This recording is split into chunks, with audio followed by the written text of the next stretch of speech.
सुनो, जब आप अकेले बैठकर रो रहे होते हैं तो फरिश्ते अल्लाह ताला से क्या कहते हैं? याद रखो, जब आंखों से आंसू टपकने लगे, जब हौसला टूटने लगे, जब खामोशियां बयां से बाहर होने लगे, जब दिल टूटने लगे, तब जरा रुकें और रुक कर सोचें। हाँ, कोई नहीं अपना मगर रब तो है ना। बस जब रब साथ है तो कैसा गम। जब अल्लाह से कुछ मांग रहे हो तो शक में मत पड़ो, यकीन का कामिल रहो, वो देगा क्योंकि वही देता है। मायूस मत होना, जिसको गम ज्यादा मिलते हैं उनके लिए रब की मोहब्बत भी ज्यादा होती है। जिसे तुम नामुमकिन समझकर रो देते हो, अल्लाह वही तुम्हें अता करके खुश कर देगा। अल्लाह देना चाहता है तभी तो वो ख्वाब दिखाता है, हाथ उठाकर मांगने की तौफीक दे रहा है। जल्द खुशियाँ तुम्हारे मुकद्दर में होगी इंशाअल्लाह। और क्या आपको पता है,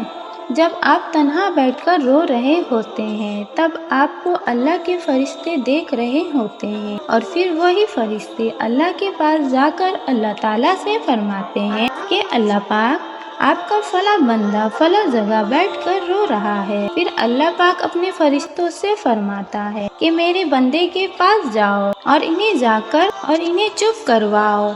और फिर फरिश्ते थक हार के अल्लाह ताला के पास जाकर कहते हैं कि अल्लाह पाक, आपका बंदा अभी भी रो रहा है। और फिर फरिश्ते अल्लाह ताला से पूछते हैं कि आपका बंदा किस चीज के लिए इतना रो रहा है, जबकि आपके पास अपने बंदे के लिए अताओं का समंदर है। आप इन्हें किस चीज से महरूम किए हैं? फिर अल्लाह ताला फरमाते हैं कि मेरा बंदा इसके लिए रो रहा है क्योंकि मैंने उससे उसकी कोई चीज छीन ली है जो इसको बहुत ज्यादा अजीज है, और वो इस चीज को वापस हासिल करने के लिए इतना रो रहा है। फिर अल्लाह पाक अपने फरिश्तों से फरमाते हैं कि मेरी जात की कसम, अगर मेरा बंदा इस पर मेरी रजा की खातिर सब्र कर ले तो मैं अपने ऐसी चीज से नवाजूंगा जिस पर पूरी कायनात रक्स करेगी, और फिर वो चीजें इससे छीन ली गई है वो उस चीज को भूल जाएगा। बेशक अल्लाह ही हमारे दिलों को जानता है। एक बच्चा अगर आग में छलांग लगाना चाहता है तो क्या उसकी माँ उसे आग में छलांग लगाने देगी? बिल्कुल नहीं देगी, क्योंकि इससे बच्चे को खतरा है जो कि वो नहीं जानता, मगर इसकी माँ बखूबी जानती है। पर सोचो, वो रब तो 70 माँओं से भी ज्यादा मोहब्बत करता है, भला वो तुम्हें ऐसी चीजों में क्यों मुब्तला करेगा जो तुम्हारे लिए बेहतर नहीं?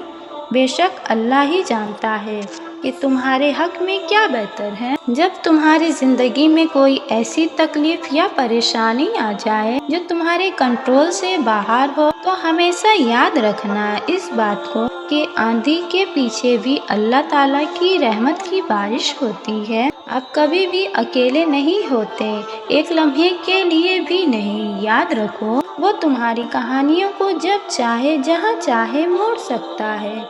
जो कुएं से निकालकर यूसुफ अलैहिस्सलाम को मिस्र का बादशाह बना सकता है, वो तुम्हारे गमों को खुशियों में भी बदल सकता है। अल्लाह पाक फरमाते हैं कि दुआएं पहाड़ों को भी इनकी जगह से तब्दील कर सकती है। दुआएं नसीब बदल सकती है, जो छीन लिया गया हो वो वापस लौटा सकती है, जिसके होने का गुमान भी ना हो वो दुआ कर सकती है। दुआ हर गुमान को हकीकत में तब्दील कर सकती है। दुआ मोमिन का हथियार होती है। कुरान मस्जिद हमें जगह जगह तसल्ली दे रहा होता है।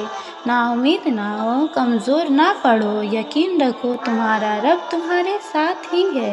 तो बहुत जल्द ही सब ठीक हो जाएगा। वो दिन करीब है जब हम अपनी दुआ हकीकत में तब्दील होते देखेंगे इंशाअल्लाह।